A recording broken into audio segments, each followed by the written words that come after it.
How to connect Google Docs to Google Keep.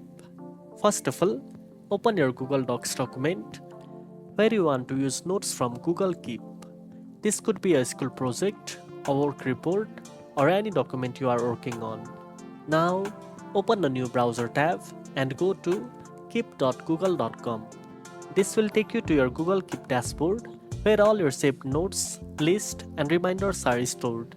Next, find a note you want to use, highlight the text, and copy it. Then, go back to your Google Docs tab and paste the content directly into your document. You can do this for as many notes as you need. If you are working on multiple screens or devices, you can keep Google Keep open on one and Google Docs on the other.